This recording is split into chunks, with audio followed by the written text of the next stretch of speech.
The fluorescent lights of Boston General Hospital buzzed like dying wasps. Thaddeus Crane sat in a plastic chair that creaked under his weight, staring at the linoleum floor. Someone had spilled coffee earlier. The stain looked like a map of countries that didn't exist. His hands wouldn't stop shaking. A nurse walked past, rubber soles squeaking. She glanced at him, the man in the expensive suit with blood on his collar, and looked away. People always looked away in hospitals. Eye contact meant involvement. Involvement meant pain. The clock on the wall read 11:47 p.m. He'd been sitting there for 6 hours, or maybe it was 6 minutes. Time moved differently in places where people died. Down the corridor, a doctor emerged from the trauma wing. White coat, tired eyes, the universal expression of someone about to deliver news that would change everything. Thaddeus stood. His knees didn't want to support him, but they did anyway. That's what knees did. They kept you upright even when the world was collapsing. The doctor stopped 3 feet away. Professional distance. They taught that in medical school, probably. How to stand far enough that families couldn't grab you when you told them their loved ones were gone. Mr. Crane? Thaddeus nodded. Words required air, and his lungs had forgotten how to process it. Your wife didn't survive the surgery. The internal injuries were too severe. I'm very sorry. The words landed like stones in still water. Thaddeus watched the ripples spread outward, distorting everything. The hallway tilted slightly. He put a hand on the wall. And Leo, the doctor's expression shifted. Not good news, but not the worst news. The middle ground where hope lived on life support. Your son is stable. He's unconscious, but his vitals are strong. However, the pause stretched too long. Pauses before however were never accidental. He sustained significant head trauma. There's swelling in the occipital lobe. That's the part of the brain that processes visual information. Thaddeus knew what the occipital lobe was. He'd studied neuroacoustics in graduate school, the way sound moved through space, the way the brain interpreted frequency and translated it into meaning. He knew how the human machine worked. He just didn't know how to stop it from breaking.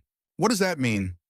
We won't know the full extent until he wakes up, but there's a strong possibility of vision impairment, potentially complete cortical blindness. The floor dropped away. Thaddeus was falling, but his body stayed upright. Muscle memory, the same mechanism that let concert pianists play while sleeping. He's 7 years old. I know, I'm sorry. Sorry, the word people used when they couldn't fix things. When competence ended and hope began. Thaddeus had spent his entire career eliminating the need for sorry. He designed buildings where sound behaved perfectly, where every whisper in a concert hall reached the back row with crystalline clarity, where acoustic chaos was engineered into submission. He couldn't engineer his son's brain. Can I see him? The doctor nodded. Room 412, but he's sedated. He won't know you're there. Thaddeus walked, left foot, right foot. The same pattern humans had been using for 200,000 years. It worked. It got him down the corridor past the nurse's station through the door marked 412. The room smelled like antiseptic and fear. Leo looked small in the hospital bed, 7 years old and barely 4 feet tall, surrounded by machines that beeped and hummed. IV lines snaked into his arm. A ventilator breathed for him with mechanical precision. His face was pale under the oxygen mask. Dark hair stuck to his forehead with sweat. Thaddeus sat in the chair beside the bed. The plastic creaked again. Everything in hospitals creaked or beeped or hummed. Nothing was silent.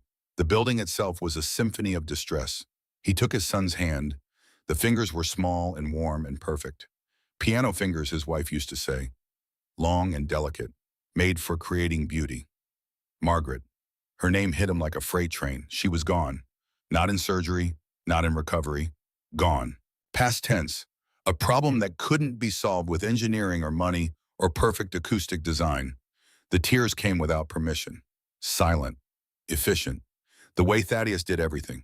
He didn't sob, didn't make noise, just sat there holding his son's hand while salt water tracked down his face and dripped onto his $2,000 suit. I'm sorry, he whispered. Not to the doctor this time. To Leo. To Margaret. To the universe that had decided a Tuesday in March was a good day for a dump truck to run a red light. The machines beeped. The ventilator hissed. Somewhere down the hall, someone screamed. Thaddeus stayed until sunrise. 2 years later, the world looked different. Not better. Not worse. Different. The way a familiar room looked when you turned off the lights and had to navigate by memory. Thaddeus stood in the kitchen of their Beacon Hill brownstone watching Leo arrange his breakfast by sound. The boy had developed a system. Plate on the left, Cup on the right, fork at 2 o'clock. Everything in its place because placement was the only way to create order in darkness. Toast is ready, Thaddeus said.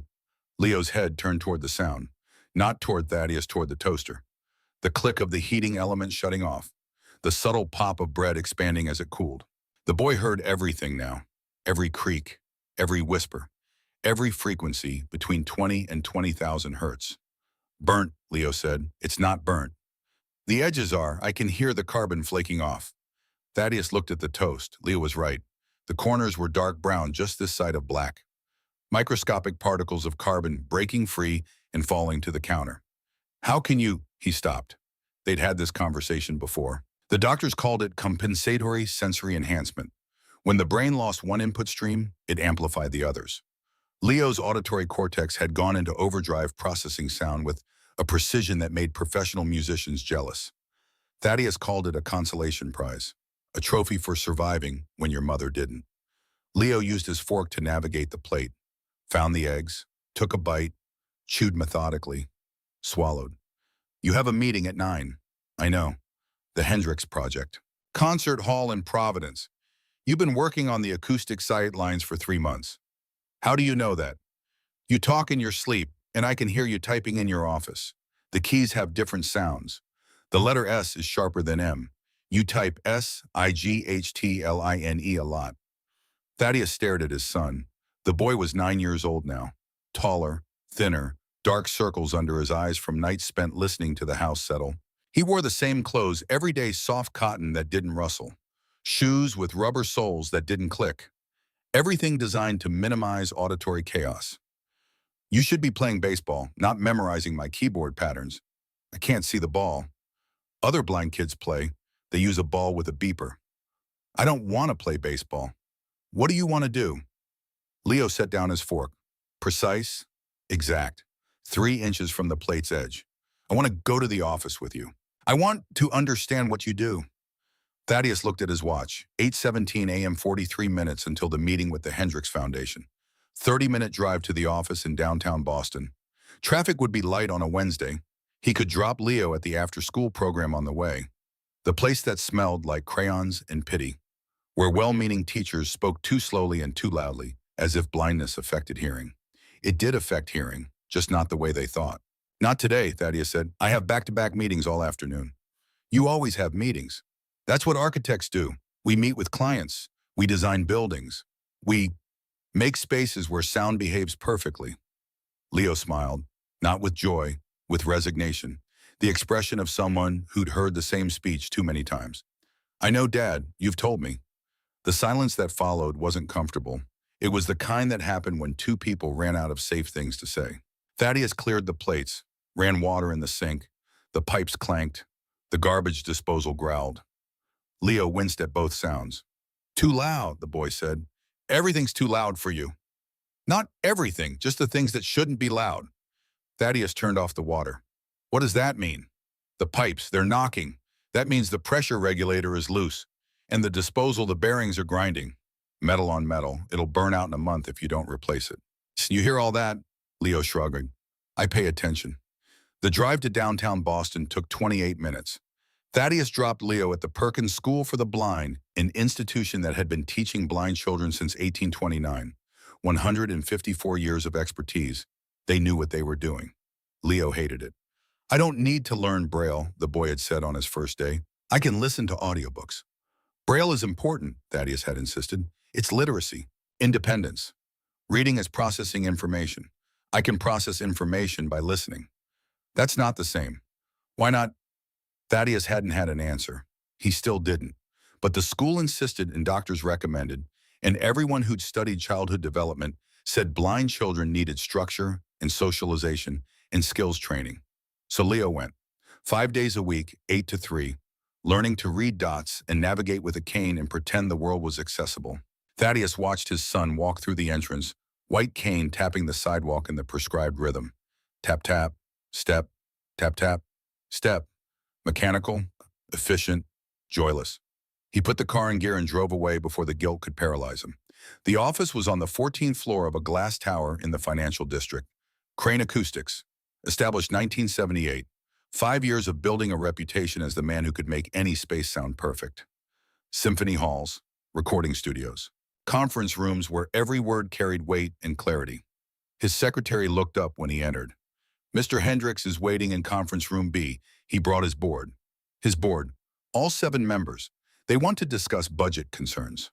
Budget concerns, the polite phrase for we think you're charging too much. Thaddeus had been through this dance before.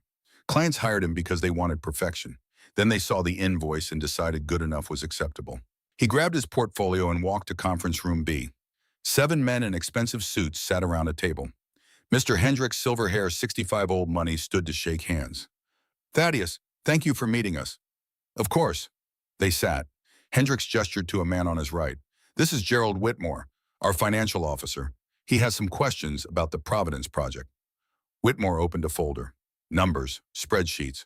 The universal language of people who measured value in dollars instead of beauty. The acoustic paneling you specified costs $400 per square foot. That's 3 times the industry standard. The industry standard produces industry standard results, Thaddeus said. You hired me because you wanted a concert hall that rivals the Musikverein in Vienna. That requires custom fabricated panels with precise diffusion coefficients. But surely there are alternatives. There aren't, not if you want the sound I promised. Whitmore's jaw tightened. Mr. Crane, the foundation has a fiduciary responsibility. And I have a professional responsibility to deliver what I promised. If you want to save money, we can use standard panels. But when the first violinist in row 7 can't hear the cellos in row 3, don't call me asking why the acoustics are muddy. Silence, the uncomfortable kind. Thaddeus had learned to tolerate discomfort. It was a tool. People filled silence with compromise. Hendricks cleared his throat. Perhaps we could review the specifications again. See if there are areas where we can economize without sacrificing core quality. Translation, we'll cut corners and blame you if it sounds terrible. I'll prepare a revised proposal, Thaddeus said, but I won't compromise structural integrity. The acoustic mathematics don't negotiate. The meeting lasted another 40 minutes. By the end, they'd agreed to maintain the panel specifications, but reduce the number of sound-absorbing baffles in the upper gallery. It would affect the acoustics. Thaddeus knew it. Hendricks knew it. But budgets were budgets, and compromise was the price of doing business. He returned to his office and stared at the blueprints on his desk. The Providence Hall. 3 years of design work, computer modeling, acoustic simulations. Every angle calculated to create perfect sound dispersion. Now they wanted him to remove baffles, like asking Michelangelo to leave off David's hands to save marble. His phone rang, the secretary. Mr. Crane, there's a call from the Perkins School. They say it's urgent. His stomach dropped. Urgent calls from schools meant injuries, accidents, problems that couldn't wait until 3 o'clock pickup. Put them through, a woman's voice, professional but strained. Mr. Crane, this is Principal Morrison. Leo is fine, but there's been an incident. What kind of incident? He became disruptive during music class, started shouting that the piano was out of tune. The teacher tried to calm him down, but he insisted the C-sharp key was 32 cents flat. He was quite adamant. Thaddeus closed his eyes. Was he right? A pause. We brought in the piano tuner. The C-sharp was indeed slightly flat, but Mr. Crane Leo's behavior was inappropriate. He called the teacher tone deaf. He refused to participate until the piano was corrected. He has perfect pitch. Hearing an out-of-tune instrument probably feels like, Thaddeus searched for an analogy, like staring at a crooked painting, physically uncomfortable. I understand that, but he needs to learn to manage his reactions. We can't have him disrupting classes every time something sounds wrong to him. Everything sounds wrong to him, that's the problem. Another pause. Longer. We'd like you to come in for a meeting, discuss strategies for helping Leo integrate more successfully.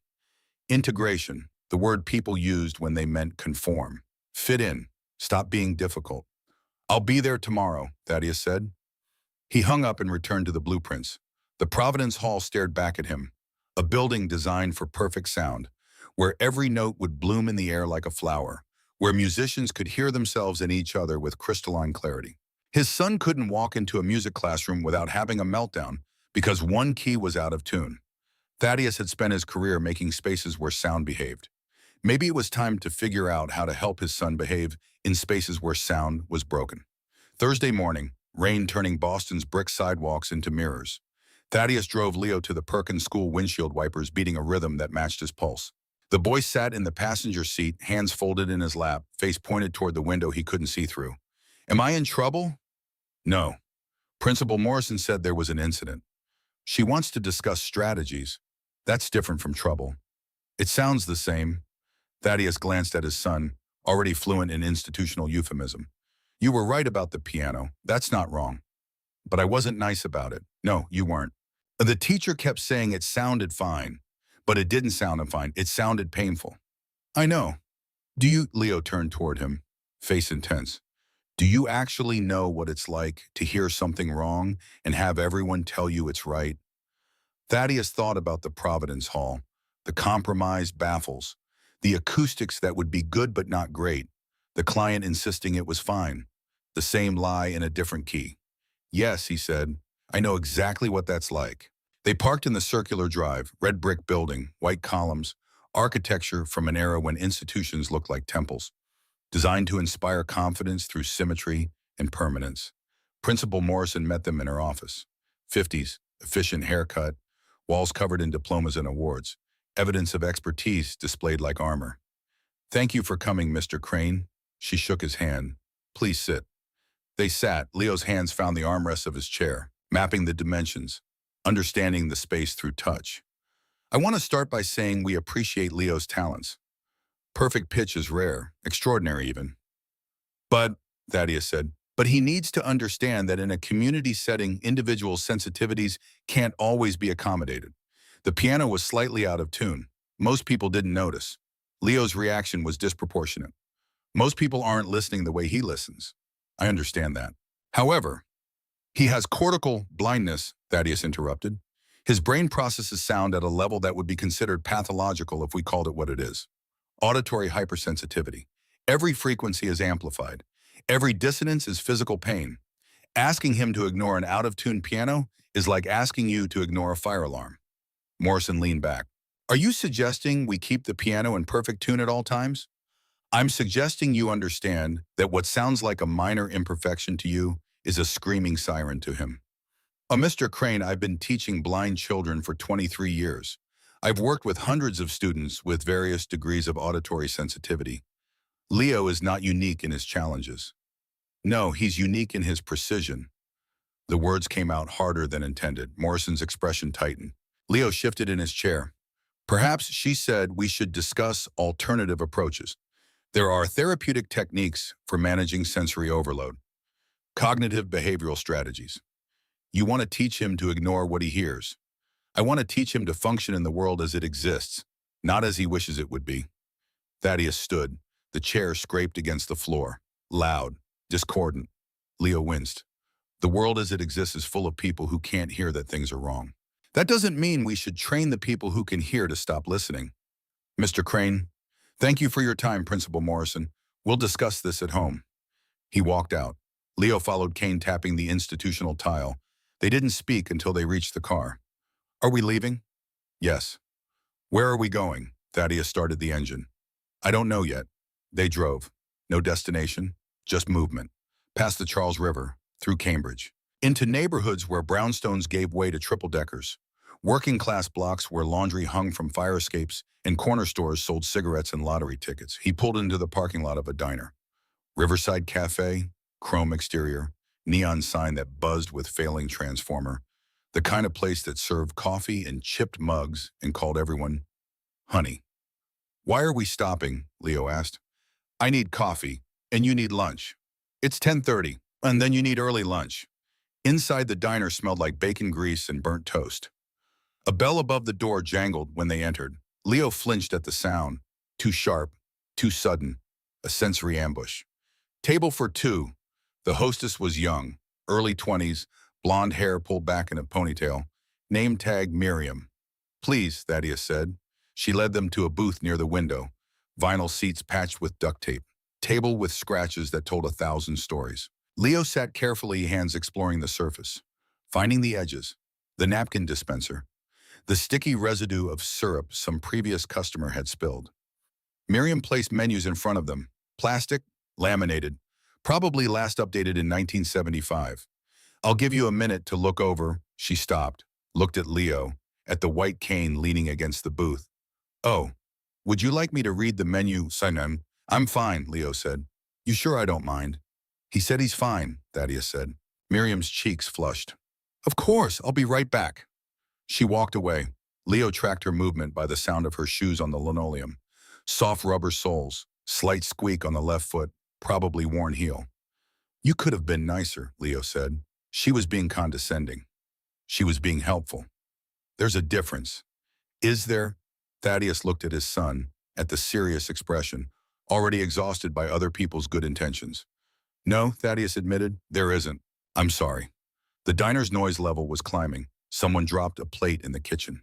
The crash echoed. Leo's hands went to his ears. Not dramatic, just reflexive. The same way people blinked at bright lights.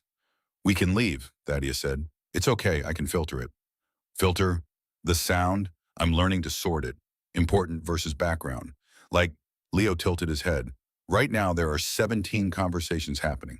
The couple in the corner is arguing about money. The old man at the counter is ordering pie. The cook is singing something. If I focus, I can hear all of them. But if I don't focus, it's just noise. That sounds exhausting. It is, but it's better than screaming. Miriam Rebartzer turned with a notepad. What can I get you? Coffee, black, Thaddeus said. And for you, honey, Leo turned toward her voice. Hot chocolate. And toast, not burnt, just golden. And can you cut the crusts off? Miriam wrote it down. Sure thing. Anything else? The espresso machine needs descaling.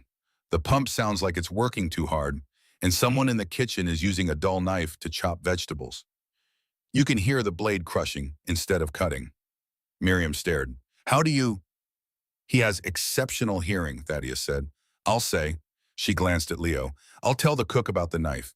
The espresso machine, though, that's probably above my pay grade. She left. Leo smiled. She thinks I'm weird. You are weird. Thanks, Dad. Weird isn't bad. Weird is just different. Principal Morrison doesn't think different is good. Principal Morrison thinks conformity is safety. She's not entirely wrong.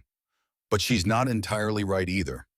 Thaddeus looked at his son, at the boy who heard the world in frequencies and overtones, who lived in darkness but mapped his surroundings with sound, who was different in ways that scared teachers and confused doctors and broke his father's heart. No, Thaddeus said. She's not entirely right. The food arrived. Leo's toast was perfect, golden brown, crusts removed. He used his fingers to confirm before taking a bite. Thaddeus drank coffee that tasted like burnt regret. They sat in comfortable silence listening to the diner's symphony, plates clattering, conversations overlapping, the espresso machine grinding its way toward mechanical failure. Somewhere behind the counter, Miriam was talking to the cook. Her voice carried. Young. Educated. Too articulate for someone serving coffee in a diner. I'm telling you the knife is dull. The kid said so. What kid? The blind boy. He could hear it. A laugh, dismissive. He could hear a knife being dull. Come on. I'm serious. He also said the espresso machine needs descaling. Did he diagnose your car troubles too? More laughter. Thaddeus felt his jaw tighten. Leo's expression didn't change, but his shoulders tensed. He heard it too. The mockery wrapped in humor. Ignore them, Thaddeus said. I always do.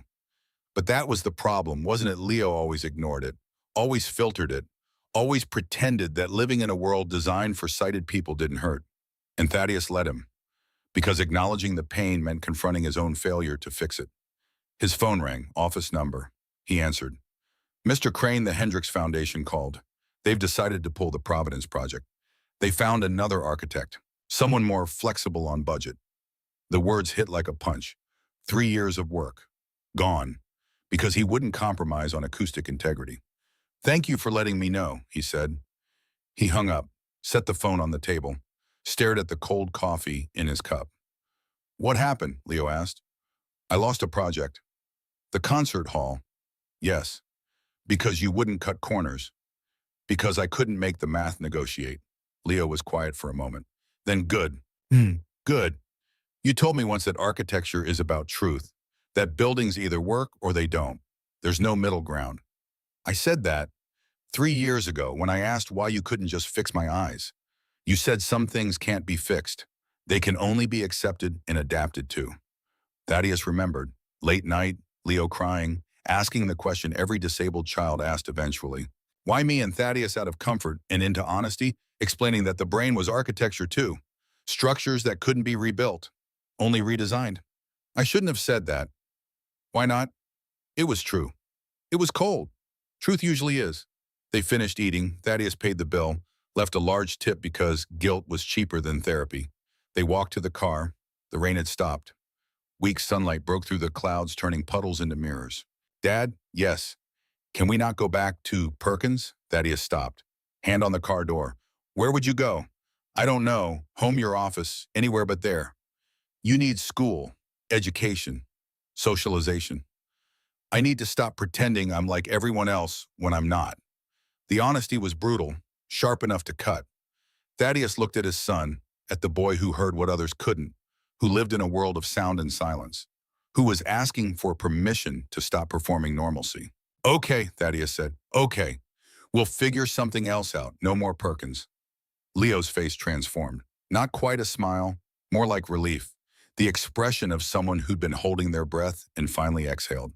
They got in the car, drove home, through streets where construction crews jackhammered pavement and car horns created chaos. Leo sat quietly filtering it all, sorting important from background. Surviving in a world that was too loud and too bright and too insistent that different meant broken. Thaddeus pulled into their driveway. The brownstone stood solid, 3 stories of brick in history. He'd bought it because the walls were thick. Sound didn't travel. Privacy was structural. Inside, Leo went straight to his room. Thaddeus heard the door close, the lock click, the boy's refuge from a world that demanded he be someone he wasn't. Thaddeus stood in the kitchen, looked at the sink where the pipes knocked, the disposal that ground with failing bearings, the house that was falling apart in frequencies only his son could hear. He'd spent his career creating perfect acoustic environments for strangers. Maybe it was time to create one for the person who needed it most. He pulled out his phone, dialed the office. Cancel my appointments for the rest of the week. All of them. All of them. He hung up, walked to the basement, found the pressure regulator, turned it clockwise, 3/4 rotation. The knocking stopped. Silence rushed in to fill the space. From upstairs, Leo's door opened. Dad, yeah. The pipe stopped singing. I fixed the regulator. A pause, then thank you. Thaddeus climbed the stairs. His son stood in the hallway, faced toward the sound of footsteps. Expression cautious. I'm going to fix the disposal too, Thaddeus said, and we're going to soundproof your room properly. And I'm going to teach you everything I know about acoustics. Why mine? Because you hear things I don't. And maybe instead of teaching you to ignore what you hear, I should learn to listen. Leo nodded slowly. What about school? We'll hire tutors, private instruction, people who understand that different isn't defective. Principal Morrison won't like that. Principal Morrison can write her concerns in a letter. I'll frame it. For the first time in 2 years, Leo laughed. Not polite, not performative. Real laughter. The sound of a child who'd been given permission to stop pretending. Thaddeus felt something crack in his chest. Not breaking. Opening. The architecture of grief shifting to accommodate something that looked almost like hope. Come on, he said. Let's go to take apart that disposal and see what's actually wrong with it. They went to the basement together. Father and son, one who could see but didn't listen, one who couldn't see but heard everything, learning finally to build a world where both made sense. 6 months passed like water through a sieve. Summer bled into fall. The brownstone on Beacon Hill transformed from a house where sound was tolerated into a laboratory where it was studied. Thaddeus had converted the 3rd-floor guest room into what he called the listening chamber. Acoustic panels lined the walls, custom fabricated, the same ones the Hendrix Foundation had deemed too expensive. Cork flooring absorbed footsteps.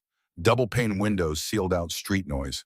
The room existed in a state of controlled silence, a void where sound could be examined like a specimen under glass.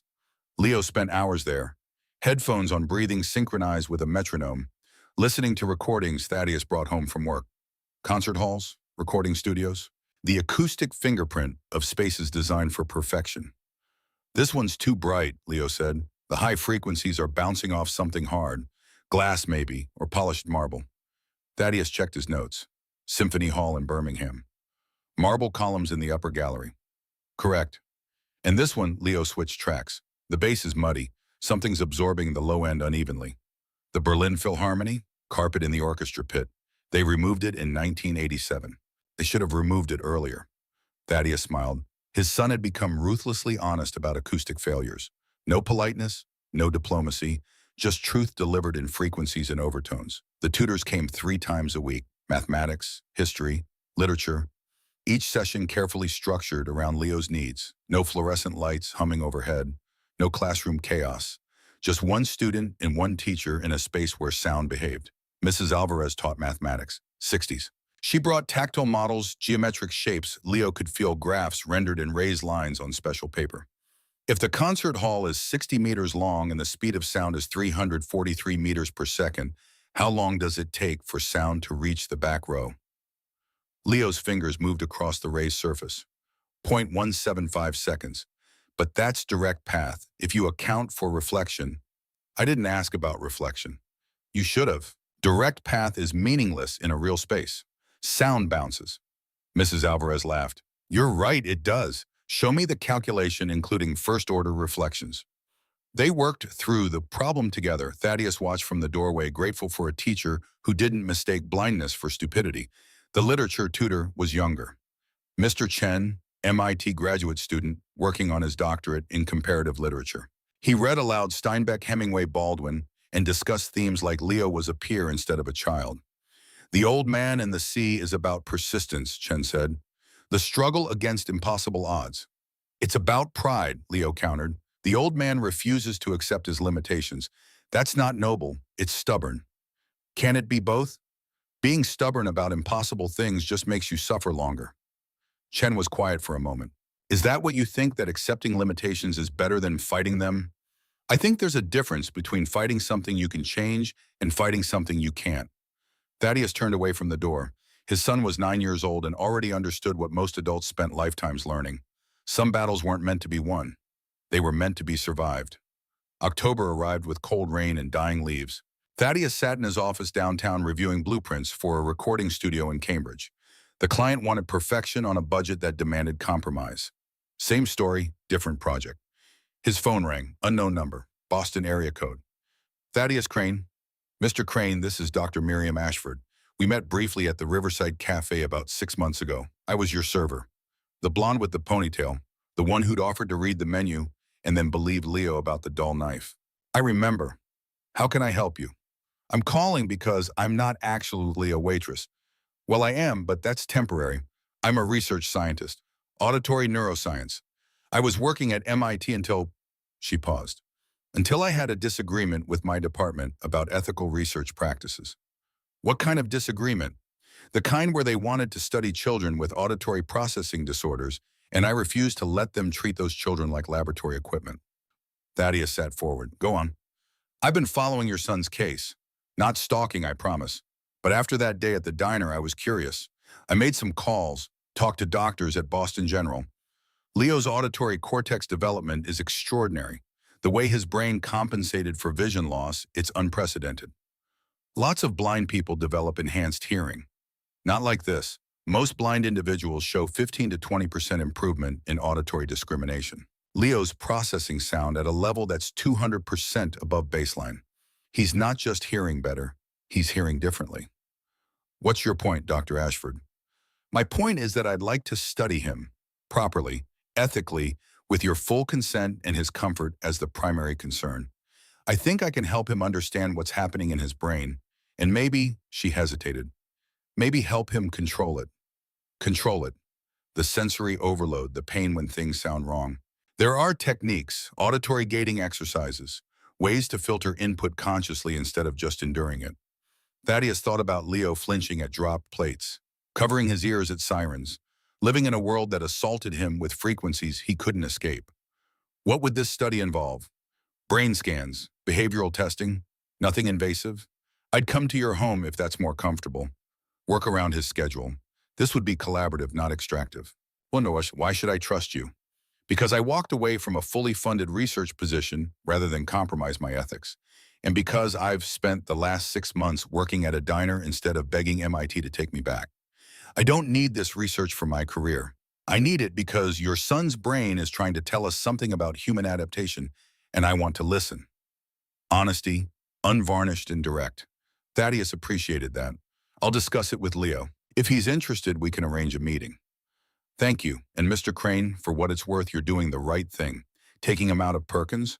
Most parents would have forced him to adapt. You're adapting the world to him instead. She hung up. Thaddeus sat in the quiet of his office looking at blueprints that promised perfect acoustics through mathematics and materials. His son's brain had achieved the same result through trauma and necessity. Maybe there was something to learn from that. That evening, Thaddeus found Leo in the listening chamber. The boy sat cross-legged on the floor, headphones on. A metronome ticked in the corner. 60 beats per minute. Leo's breathing synchronized with it. Thaddeus waited until the track ended. Leo pulled off the headphones. Someone called today. Dr. Ashford, from the diner. The waitress. The neuroscientist pretending to be a waitress. She wants to study your hearing. Says she can help you manage the sensory overload. Leo was quiet for a long moment. What does study mean? Brain scans, tests, questions about what you hear and how you hear it. Will it hurt? She says no. Do you believe in? Thaddeus thought about Miriam Ashford's voice on the phone. The conviction, the careful ethics. Yes, I do. Then okay. You don't want to think about it. What's there to think about? Right now, my brain screams at me when things sound wrong, and I just have to survive it. If she can teach me to turn down the volume, that's better than surviving. The casual acceptance broke Thaddeus's heart. His son had already learned that survival was the best available option. Not happiness, not comfort, just endurance with slightly less pain. I'll call her tomorrow. Doctor. Miriam Ashford arrived on a gray Saturday morning. She drove a 10-year-old Honda Civic with a dented bumper and an expired MIT parking sticker. She wore jeans and a sweater, carried a leather bag that looked like it had survived a war. Thaddeus opened the door. She was younger than he remembered, late 20s, blonde hair pulled back in the same ponytail, bright eyes that missed nothing. Thank you for agreeing to this, she said. Thank Leo, it's his brain. She smiled. Smart kid. Too smart. It makes things complicated. They went inside. Leo was waiting in the living room, sitting in his designated chair, the leather one that didn't creak. He turned toward the sound of footsteps. Dr. Ashford, you can call me Miriam. Dr. Ashford sounds like someone who's gonna poke you with needles. Are you going to poke me with needles? Not even a little bit. Leo relaxed slightly. Miriam sat on the couch across from him, set her bag on the floor.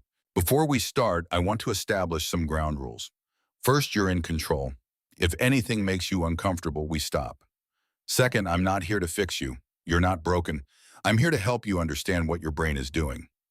Third, if I ask a question you don't want to answer, you don't have to. Okay. Okay. Good. Now, Miriam pulled out a notebook.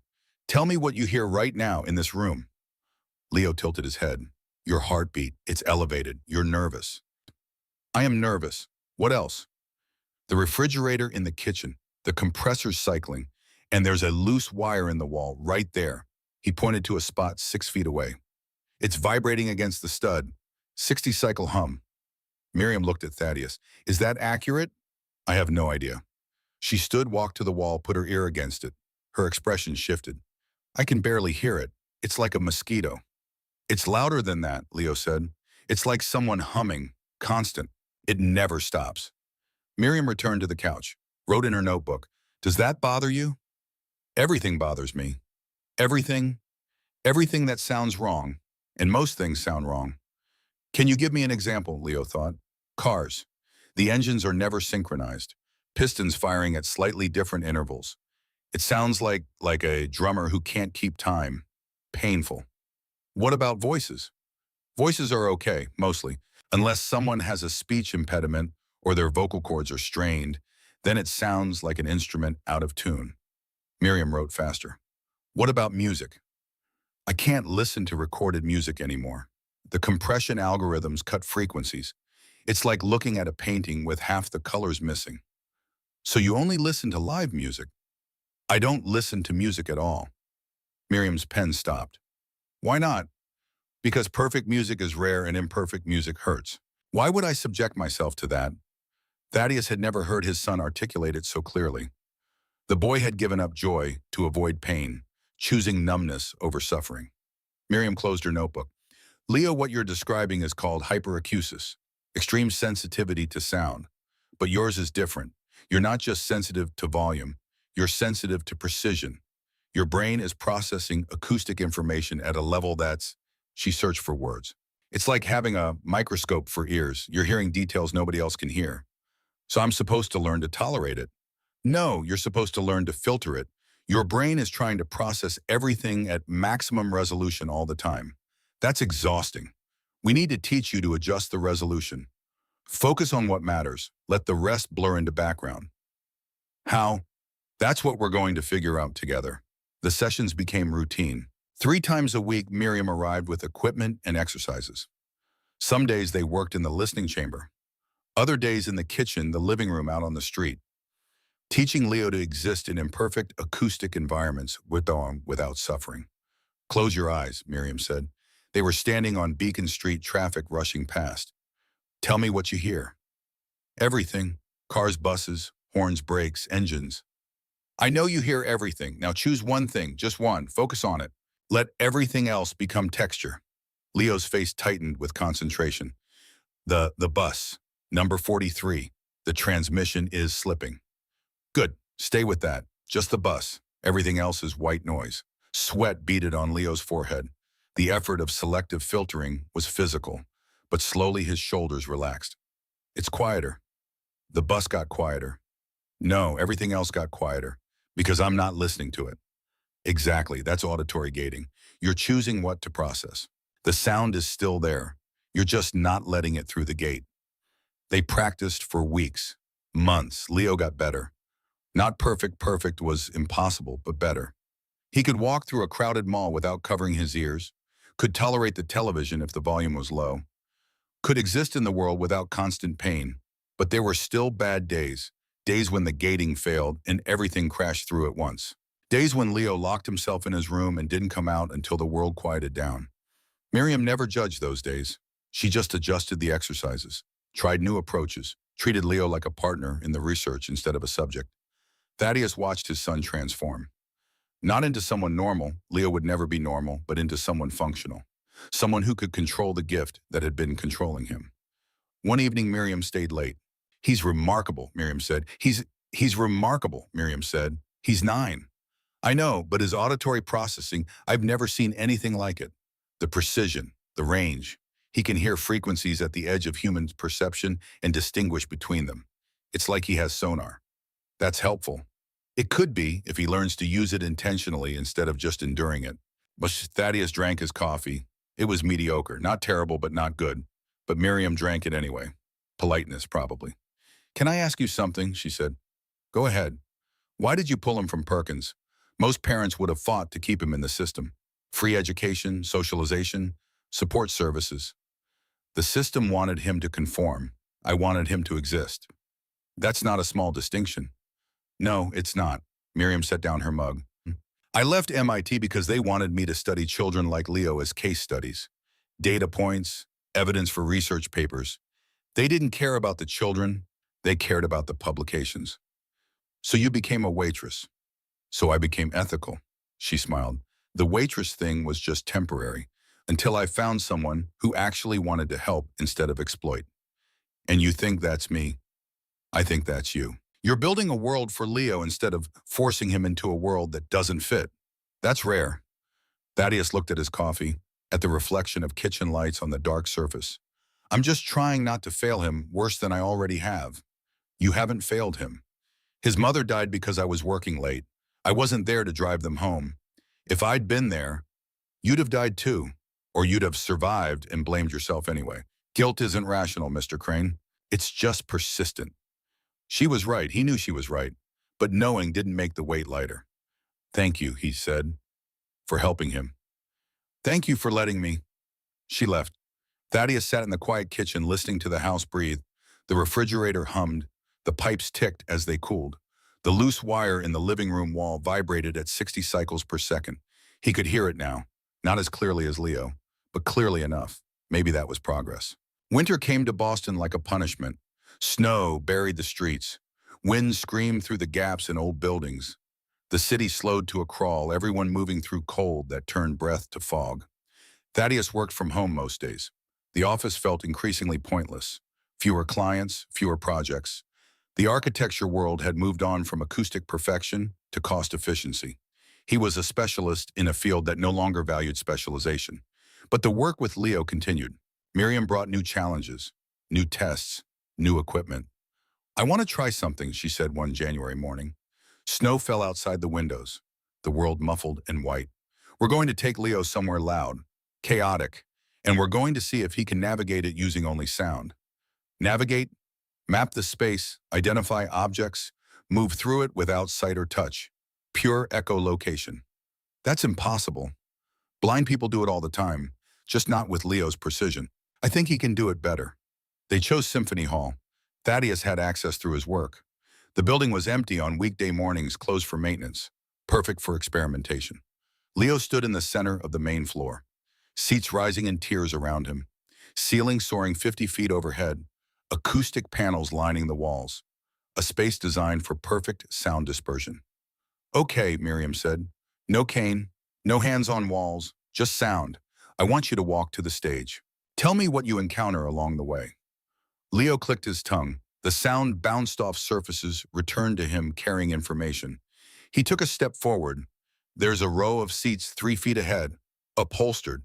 The fabric absorbs high frequencies. Another click, another step. The aisle curves left. The floor is carpeted. Sound is deader here. He moved with confidence that seemed impossible. No hesitation, no fumbling, just steady progress based on acoustic feedback. Thaddeus watched hard in his throat. His son was navigating a complex space using only the echoes of tongue clicks. It was like watching someone see with sound. Leo reached the stage, climbed the steps, stood where orchestras performed. The ceiling is curved, he said. Sound pools here. That's why soloists stand in this spot. Their sound gets amplified by the architecture.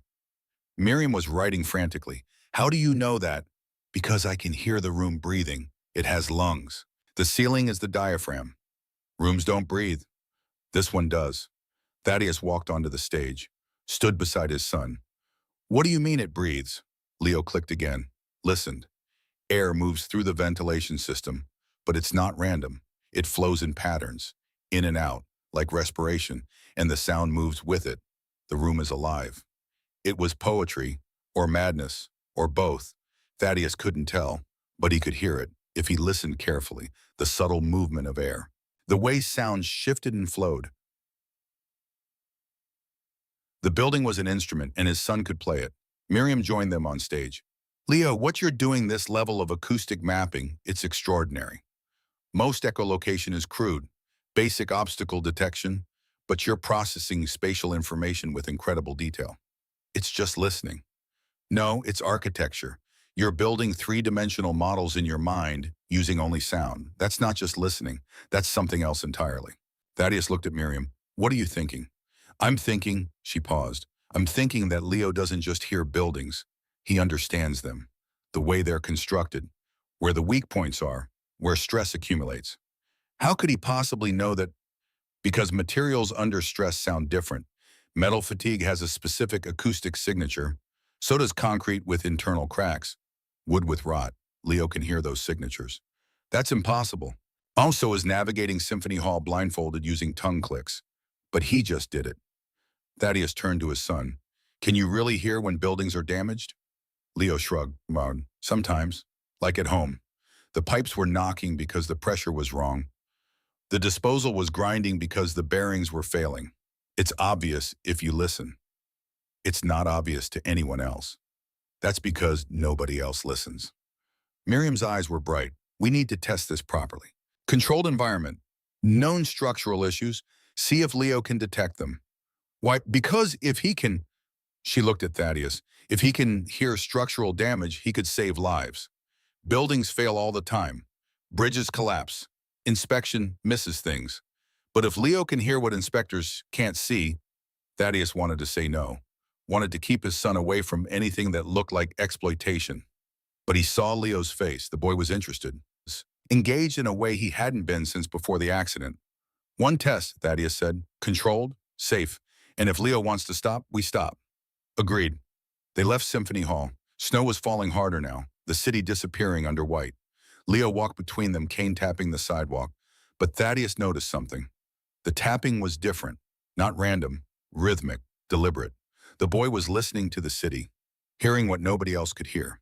And for the first time since the accident, Thaddeus wondered if maybe, just maybe, his son's blindness had given him a kind of sight that sighted people would never possess. The thought was terrifying and hopeful in equal measure. They drove home through snow that erased the world, rebuilding it in clean white silence. Inside the car, Leo hummed softly. Not a melody, just a tone. Testing the acoustic space. Understanding the geometry of the vehicle through sound. Thaddeus drove carefully. The roads were slick, dangerous, the same conditions that had killed his wife and stolen his son's sight. But this time they made it home safely. And tomorrow they would begin to discover what Leo's brain had built in the darkness. What gift had emerged from the ruins of loss? The test facility was a warehouse in Somerville. Red brick from the 1940s. Former textile factory converted into storage space. Miriam had rented it for a week using grant money she'd saved from her MIT days money, earmarked for ethical research she'd never gotten to conduct. Until now. Thaddeus stood in the cavernous space breath, misting in the February cold. The building had no heat, just exposed brick walls, wooden beams crossing the ceiling 40 feet overhead, and concrete floors that echoed every footstep. This is perfect, Miriam said, clipboard in hand. She wore a wool coat over her sweater boots that left wet prints on the dusty floor. Minimal acoustic treatment. We can set up controlled tests without interference. Graham Sutherland emerged from the shadows carrying a toolbox. Thaddeus's former business partner. Structural engineer. The man who'd stood beside him through a dozen projects before Thaddeus had pulled away from the world to focus on Leo. Graham, I didn't know you'd be here. Miriam called. Said you needed someone who understood building stress analysis. Graham set down the toolbox. I'm curious, and I owe you for the symphony hall work. That acoustic design was brilliant. The client thought it was too expensive. The client was an idiot. The design was perfect. They shook hands, not the formal greeting of strangers, the careful reconnection of friends who drifted apart. Leo stood near the entrance cane in one hand, head tilted. Processing. Building a three-dimensional model of the space using only sound. Big room, the boy said. 42 feet to the far wall. Ceiling is uneven support beams at different heights, and there's water damage. Northwest corner. The wood is soft. Graham walked to the northwest corner, looked up, pulled out a flashlight and shone it on the beam. Dark stains, sagging. He pressed his hand against the wood. It gave slightly under pressure. He's right. This beam is compromised. Probably old roof leak, Miriam wrote in her notebook. Leo, how did you know? The sound dies there, like when you knock on a hollow door versus a solid one. The wood has lost density. Probably rot. You can hear density differences. Leo shrugged. I pay attention. Thaddeus and Miriam exchanged glances. The boy genuinely didn't understand that his perception was abnormal. To Leo, the world had always sounded this way, transparent, revealing its structural secrets to anyone who listened. Okay, Miriam said, organizing her notes. Here's the plan. Graham has prepared 3 test stations. Each one has a structural issue, some visible, some hidden. Leo's going to examine each station and tell us what he hears. No touching, just acoustic analysis. And if I'm wrong, then we learn something. Science isn't about being right, it's about being precise. They moved to the first station. Graham had constructed a simple wall frame, 2x4 studs drywall on both sides. Standard residential construction. It looked perfect. This wall has a crack, Graham said, somewhere between the studs. Your job is to find it. Leo approached the wall, clicked his tongue. The sound bounced back, carrying information invisible to eyes, but obvious to ears that knew how to listen. He moved along the wall's length, clicking, listening. His fingers hovered near the surface but never touched. 5 feet, 10 feet. He stopped at 12 feet. Here, between these 2 studs. The drywall is separated from the frame.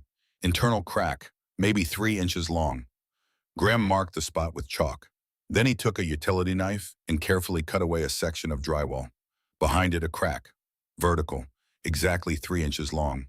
Jesus, Graham whispered. Is that right? Leo asked. That's exactly right. Miriam was writing furiously. Leo, how did you know? The sound changed. At that spot, the echo came back faster. That means there's an air gap, empty space between the drywall and the stud, a crack. Station 2 was more complex. Graham had built a concrete column 4 feet tall, 12 inches diameter. Standard load-bearing support. It looked solid, professional, perfectly poured. This column has an internal defect, Graham said. A void, Air pocket that formed during the pour. Common mistake, usually invisible until the concrete fails under load. Find it. Leo circled the column, clicking. The sound bounced off the curved surface, creating complex interference patterns. He moved slowly, methodically, a scientist conducting an experiment. Top third, eastern side. The void is... He paused, clicked again. Roughly the size of a baseball, maybe a little smaller. Graham had a diagram. He checked it against Leo's assessment. His face went pale. That's within 2 inches of the actual location, and the size estimate is almost perfect. How is that possible? Thaddeus asked. I don't know. The acoustic signature of an internal void in concrete that should be impossible to detect without specialized equipment. Leo doesn't need equipment, Miriam said. He is the equipment. The third station was the most challenging. Graham had assembled a section of steel I-beam, the kind used in skyscraper construction. 10 feet long, 6 inches deep. It looked flawless, industrial, engineered to support enormous weight. This beam has metal fatigue, Graham said, microscopic cracks in the crystalline structure. Invisible to the naked eye, wouldn't show up on visual inspection, but under stress, this beam would fail catastrophically. Find the fatigue point. Leo approached the beam. This time he didn't just click. He hummed, a low tone, then higher, then lower again, shifting frequencies, listening for how the metal responded. The fatigue is near the center, but it's not surface damage. It's deep, inside the metal itself. He moved closer, hummed again, different frequency. The crystalline structure is wrong. I can hear it vibrating differently than the rest of the beam. Like, he searched for words. Like one instrument in an orchestra that's slightly out of tune. You don't notice it individually, but it doesn't blend right. Graham checked his documentation. The fatigue zone is 6 feet from the left end, dead center of the beam. That's what I said. You said near the center. I need precision. Leo hummed again, moved along the beam, stopped. 6 feet 3 inches from this end. Graham measured. 6 feet 2 inches, 1 inch off. Close enough, Graham said, voice shaking. More than close enough. Leo, do you understand what you just did? I found metal fatigue. You found microscopic structural damage using only sound. Damage that requires X-ray analysis or ultrasonic testing to detect. You did it by humming. Leo shrugged. It sounded wrong. They broke for lunch. Sandwiches from a deli down the street, coffee in paper cups. They sat on empty crates in the cold warehouse breath, steaming minds racing. We need to publish this, Miriam said. Document it properly. Leo's abilities, this could change how we approach structural inspection. Absolutely not, Thaddeus said. Why not? Because the moment you publish, every engineering firm and construction company in the country will want access to him. They'll treat him like a piece of equipment, a human ultrasound machine. We can control that, set boundaries. You can't control anything once it's public knowledge. I've seen what happens when people become valuable. They stop being people. They become assets. Graham nodded slowly. He's right, Miriam. I've worked in construction for 20 years. If building inspectors knew Leo could detect structural flaws, they're missing the pressure to use him would be enormous. Legal liability alone. So we just keep this quiet, pretend Leo doesn't have an ability that could save lives. We protect him first, application second. Miriam set down her coffee. I'm not suggesting we exploit him. I'm suggesting we understand what he can do so we can make informed decisions later. Later when he's old enough to decide for himself. Leo had been quiet during the debate. Now he spoke. Can I say something? 3 adults turned to look at him. I can hear buildings. I know that's weird. I know it's useful, but I don't want to spend my life crawling through construction sites listening for cracks. I just want... He stopped. I want to understand why I can do this, that's all. Miriam softened. That's fair. And that's what we're doing. Understanding, not exploiting. Promise? I promise. Thaddeus watched his son. The boy was learning to advocate for himself. Setting boundaries. Understanding that being useful and being used were different things. Maybe pulling him from Perkins had been the right choice after all. They spent the afternoon running more tests. Different materials. Different types of damage. Each time Leo identified the structural issues with uncanny accuracy. Wood with termite damage. Drywall with hidden mold. Brick with internal cracking. Glass with stress fractures. He heard it all. Explained it in terms of acoustic signatures and frequency responses. By 4 o'clock, Miriam had filled 3 notebooks. I need to analyze this data properly, she said. Run statistical models. But preliminary assessment, Leo's detection accuracy is above 95%. That's better than most mechanical testing equipment. And the range of materials, Graham asked? Comprehensive. Wood, concrete, metal, composite materials. He can detect structural anomalies in all of them. That shouldn't be possible. And yet, Miriam gestured at the test results. Graham began packing up his equipment. Thaddeus, can I talk to you privately? They stepped outside. February wind cut through their coats. The sky was gray, heavy with snow that hadn't fallen yet. I have a problem, Graham said. Professional problem. And I think Leo might be able to help. What kind of problem? I'm the structural engineer of record for a project in downtown Boston, mixed-use building. Offices and retail. We're scheduled to open in 3 months, but he paused. I'm worried. About what? The concrete. We used a new supplier, cheaper than our usual source. The test cylinders passed inspection, but I've been hearing rumors. Other projects using the same supplier have had issues. Voids, improper curing. Nothing catastrophic yet, but enough to make me nervous. Get it inspected.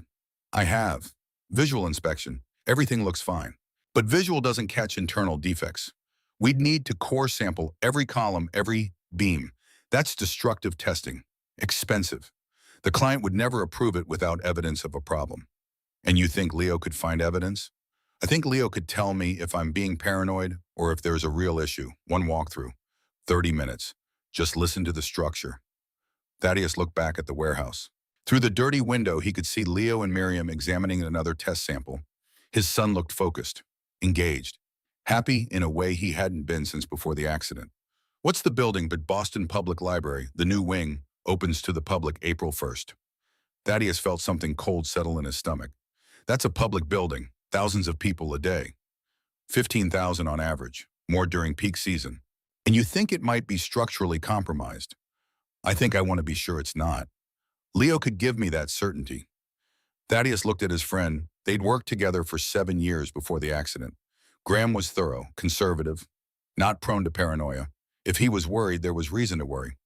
I'll ask Leo. If he says no, that's the end of it. Fair enough. They went back inside. Miriam was demonstrating something with a tuning fork. Leo was laughing. The sound echoed in the empty warehouse, bouncing off brick and concrete. For a moment, Thaddeus could see it. The future where his son's abilities were valued. Where difference meant contribution instead of isolation. Where Leo could exist in the world not despite his blindness, but because of what that blindness had created. Then reality reasserted itself. The world wasn't kind to people who were different. It ground them down, forced conformity, punished uniqueness. But maybe, just maybe, they could carve out a small space. A protected area where Leo could be himself, where his gifts could help without hurting him. Leo, Thaddeus said, Graham has a question for you. The Boston Public Library stood on Boylston Street, massive, imposing. The original building dated to 1895 Italian Renaissance architecture designed by McKim, Mead and White, a temple to knowledge and civic pride. The new wing was different, modern, glass and steel. 6 stories of contemporary design connected to the historic building by an enclosed walkway. It looked expensive, confident, permanent. Graham had access codes. He led them through the construction entrance at dawn before workers arrived. The building was in final finishing stages. Drywall painted, floors polished, ceiling tiles installed. It looked ready, professional, safe. The concern is here, Graham said, leading them to the main atrium. 6 stories of open space. Glass ceiling overhead, exposed concrete columns supporting each floor. These columns, 32 of them, load-bearing. If they're compromised, the floors collapse, Thaddeus finished. Exactly. Leo stood in the center of the atrium, turned slowly, processing the acoustic space, the volume, the geometry, the materials. It's loud, he said. Too much echo. The glass ceiling is reflecting everything. Can you filter it? Miriam asked. Focus on the columns. I can try. He moved to the nearest column. 12 inches diameter, concrete with exposed aggregate finish, expensive, architectural. It looked perfect. Leo clicked, then hummed. Deep bass note. The column resonated slightly. His face changed. What is it? Thaddeus asked. Something's wrong. The column sounds hollow. Not everywhere, just in sections. Graham pulled out a tablet. Architectural drawings. Where which sections? Leo placed his hand on the concrete, not pressing, just touching, feeling the vibration. Here, between floors 2 and 3, and here, between 4 and 5. Graham made notes. Matching voids at similar heights. That suggests a systematic problem during the pour. Probably air pockets from improper vibration. How bad is it? Thaddeus asked. Don't know yet. Could be cosmetic. Could be structural. Leo, can you check the other columns? For the next hour, Leo moved through the atrium, checking each column, humming, clicking, listening to what the concrete revealed. 23 columns were fine, 9 had voids. Graham's face was gray. That's 28% failure rate, way above acceptable standards. What happens now? Miriam asked. Now I report this to the project manager. Demand destructive testing. If the voids are as extensive as Leo suggests, we'll need to reinforce or replace those columns before opening. And if they refuse, then I resign. And I take this data to the city building inspector. Data from a blind boy who hears structural defects. Data from a structural engineer who has reasonable cause to suspect deficiencies. Leo's assessment gives me that cause. They were preparing to leave when Leo stopped, turned toward the east wall. Wait, what is it? That wall, something's... He walked toward it. Large glass panel, floor to ceiling, 20 feet wide. It looked like a window, but Graham's tablet showed it was load-bearing, structural glass, supporting the floor above. Leo got close, hummed. His expression shifted from curiosity to alarm. We need to leave, now. Why? The glass is fractured. Internal stress fractures. It's going to fail. Graham looked at the window. I don't see anything. It's inside the laminate, between the layers. The fractures are propagating. How can you possibly... A sound, sharp, like a gunshot. Everyone jumped.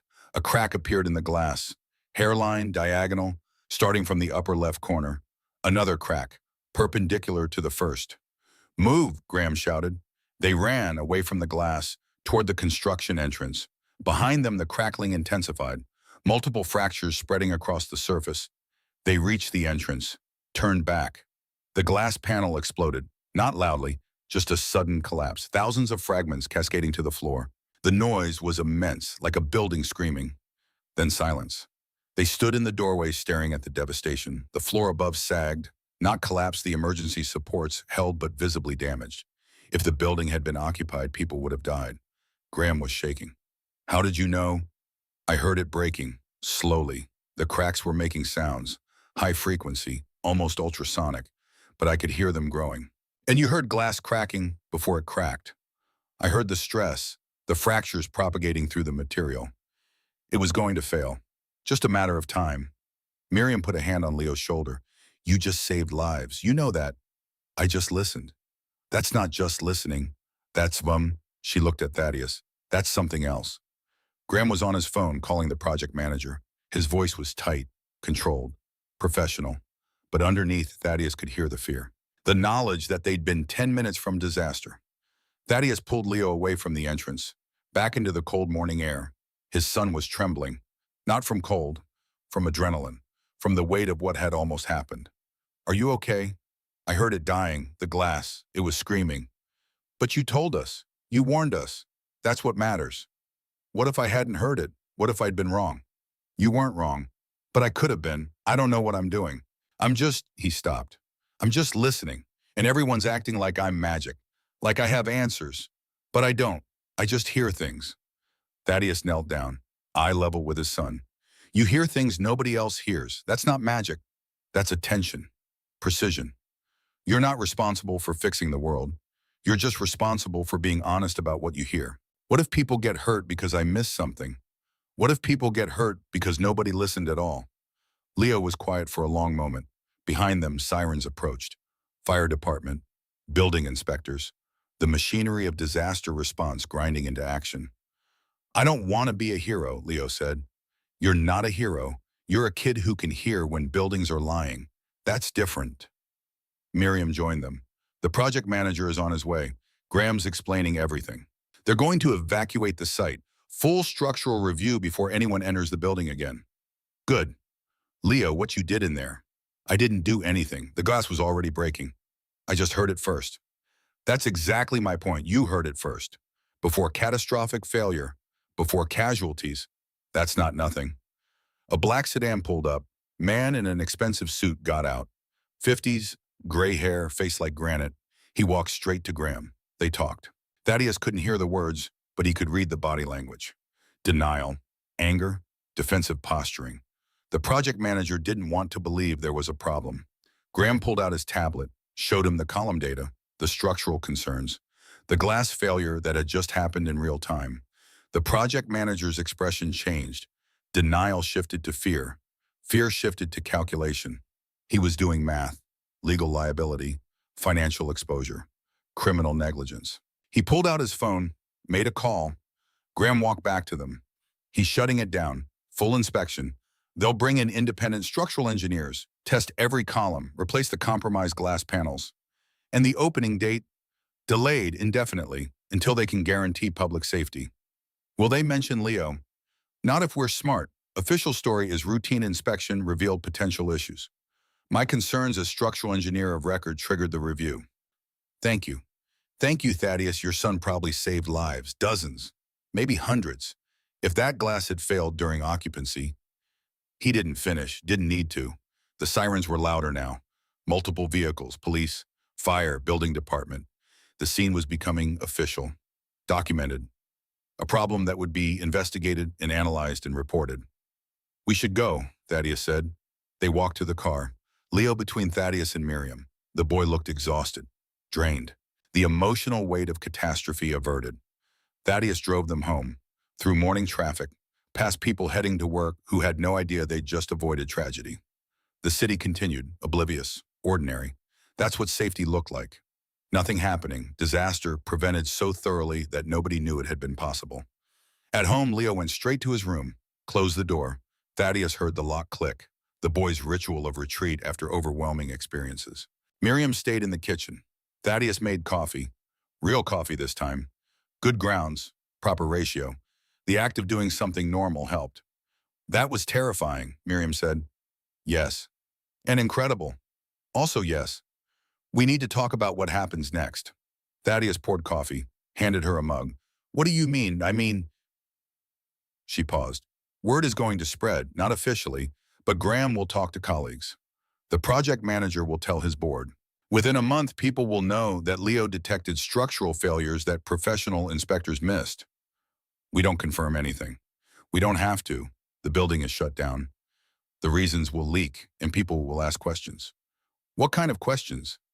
The kind that lead to phone calls, requests, people with buildings they want examined, clients willing to pay. Leo is not for hire. I know, but they'll ask anyway, and some of them will have legitimate concerns. Buildings that might actually be dangerous. Schools, hospitals, places where lives are at risk. Thaddeus drank his coffee. It was good, better than anything he'd made in months. Small victory in a day of large problems. We'll cross that bridge when we come to it. Thaddeus, we're at the bridge. The library was the bridge. Now we're deciding whether to cross. Then the answer is no, we don't cross. Leo is 9. He's my son first. Everything else is distant second. Even if saying no means people get hurt. Even then, I'm not sacrificing my son's childhood to make the world safer. That's not his responsibility. Miriam nodded slowly. I respect that, but you should know Leo might not agree. What do you mean? I mean, he heard the glass screaming. He knew people could die, and he chose to speak up. That wasn't you making the decision. That was him. The words landed like stones. Thaddeus thought about his son. The boy who heard what others couldn't, who lived in a world of frequencies and overtones, who'd been given a gift he never asked for and a burden he didn't deserve. I just want him to be okay, Thaddeus said. I know, but okay might look different than you think. For Leo, okay might mean using what he can do, not hiding from it. From upstairs, Thaddeus heard movement, Leo's door opening, footsteps in the hallway. The boy appeared at the top of the stairs. Dad? Yeah. Can Miriam stay for dinner? I want to talk about what happened. Of course. Leo came down the stairs, slow, careful, hand on the railing. He'd gotten better at navigating the house, but he still moved with precision. No wasted motion, no risks. He sat at the kitchen table. The glass, it was in pain. Buildings don't feel pain, Miriam said gently. I know, but that's what it sounded like something suffering. And I knew, he stopped. I knew if I didn't say something it would hurt people, and I couldn't stay quiet. That was brave, Thaddeus said. It wasn't brave. It was necessary. There's a difference. Miriam and Thaddeus exchanged glances. The boy was processing something, working through ethical dimensions that most adults never confronted. What are you thinking? Miriam asked. I'm thinking, so, Leo's hands folded on the table. I'm thinking I have this thing I can do, this hearing. And it's not just about me. It's about what happens when I don't use it. You're not responsible for fixing every building in Boston, Thaddeus said. I know, but I am responsible for what I hear. If I hear something wrong and don't say anything, that's a choice. Silence settled over the kitchen. Outside, the city continued. Thousands of buildings standing, supporting millions of lives. Most of them fine. Some of them failing slowly, invisibly. Waiting for the moment when stress became catastrophe. And somewhere in Boston, Leo could hear them dying. The question was, what would they do about it? 3 days later, the phone call started. Thaddeus ignored the first 5. Construction companies, engineering firms, all asking the same question in different words. Could they hire the consultant who identified the library issues? How did they get this number? Thaddeus asked Graham during their 6th conversation that week. Word travels fast in construction. The project manager talked. His board talked. Now everyone knows there's someone who can detect structural problems that conventional inspection misses. They don't know it's Leo. They will. It's only a matter of time. Thaddeus hung up and looked at his son. Leo was in the listening chamber working through exercises with Miriam. The boy had been quieter since the library, not withdrawn, thoughtful, processing. That evening after Miriam left, Leo asked the question Thaddeus had been dreading. The phone calls. They're about me, aren't they? No point in lying, yes. What do they want? They want you to inspect buildings, find problems before people get hurt. Like the library. Yes, like the library. Leo was quiet for a long moment. What did you tell them? I told them no. Why, Kristen? Because you're 9 years old, because you deserve a childhood, because... Thaddeus stopped. Because I don't want you to become a tool people use. What if I want to help, Leo? What if I want to use what I can do? The boy's voice was steady, not argumentative, serious. The glass was screaming Dad, and I was the only one who could hear it. If I hadn't said something, people would have died. That's not nothing. You're right, it's not nothing, but it's also not your responsibility to save the world. I'm not trying to save the world. I'm just trying to, Leo searched for words. I'm just trying to listen. And if listening helps, then maybe that's what I should do. Thaddeus sat down across from his son. Do you understand what you're saying? If we say yes to this, if we let people know what you can do, your life changes forever. You won't be just Leo anymore. You'll be the kid who hears buildings, the human structural detector. People will want things from you, expect things, demand things. They already expect things. Principal Morrison expected me to ignore the piano. Perkins expected me to pretend I was like everyone else. The world expects me to be less. Maybe, Leo's hands folded on the table. Maybe it's time I expect more from myself. The words hit Thaddeus like a freight train. His son wasn't asking for permission. He was announcing a decision. If we do this, Thaddeus said slowly, we do it on our terms. No exploitation, no overwork. You're in control, always. Okay. And we start small. 1 building. We see how it goes. If it's too much, we stop. Okay. And you keep up with your studies, with Miriam's exercises, with having a life that's not just listening to concrete. Leo smiled. Okay. Thaddeus looked at his son, at the boy who'd lost his sight but found something else, something rare, something that could change how people understood buildings and safety and the invisible architecture of sound. All right, Thaddeus said, I'll make some calls. 6 months later, September arrived with cool air and changing leaves. The brownstone on Beacon Hill had become something new. Not just a home, a headquarters. The 3rd floor now held 2 rooms, the listening chamber where Leo still practiced daily, and next to it a teaching space. 5 chairs arranged in a semicircle, acoustic panels on the walls, equipment for demonstration. Leo stood at the front of the room. 10 years old now, taller, more confident. Behind dark glasses, his face was animated as he explained echolocation to 3 students. Click like this, he demonstrated. The sound bounces off surfaces. Hard surfaces reflect.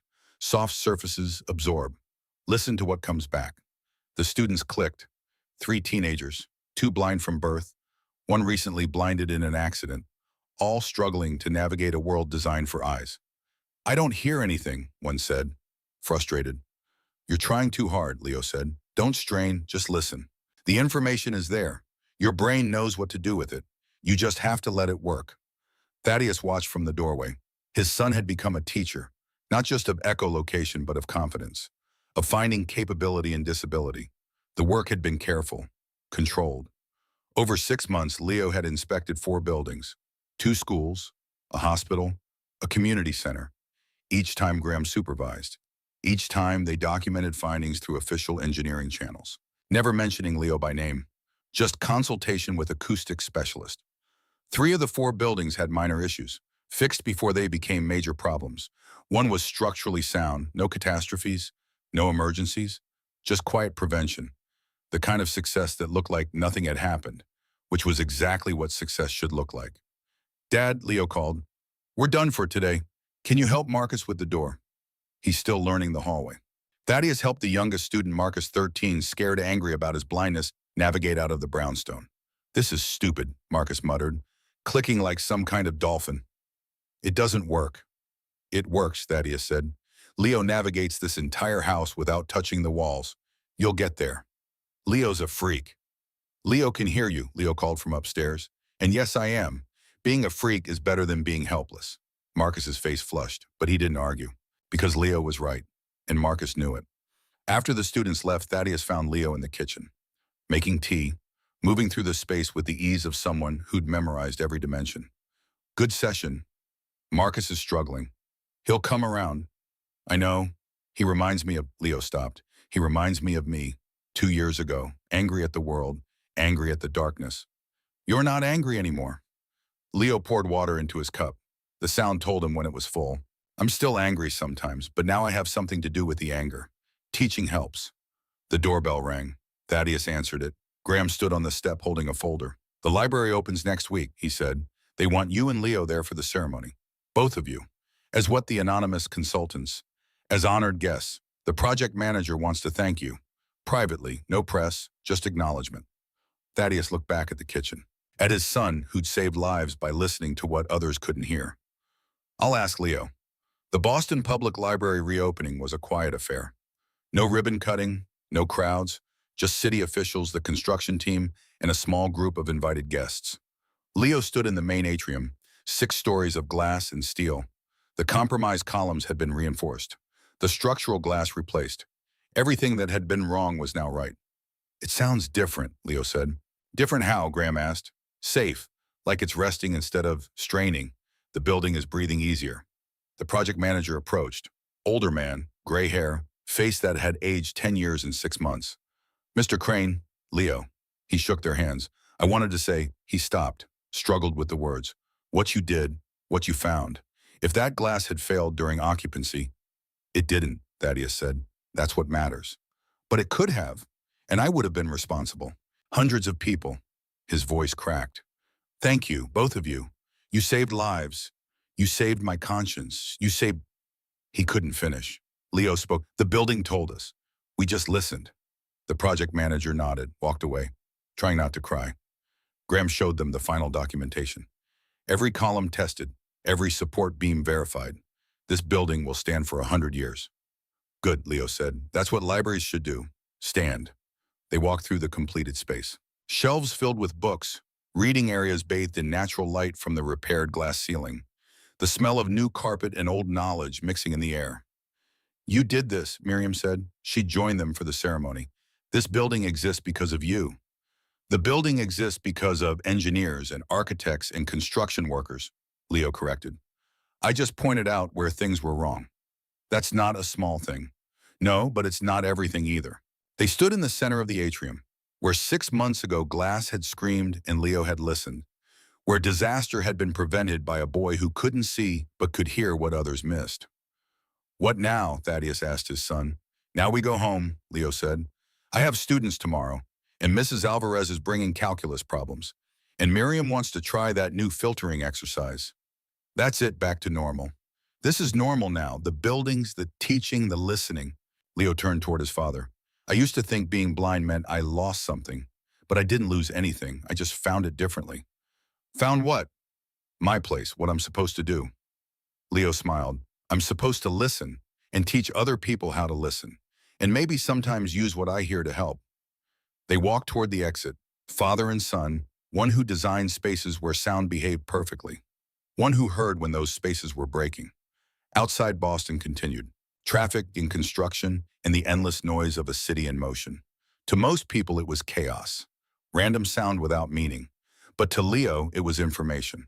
Architecture rendered in frequencies. A world that spoke if you knew how to listen. They walked down Boylston Street, heading home.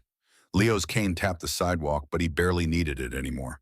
He navigated by sound, by the echoes of his footsteps, by the acoustic shape of the city. Dad, yeah, thank you. For letting me be different, for not trying to fix me. Thaddeus felt his throat tighten. You were never broken, Leo.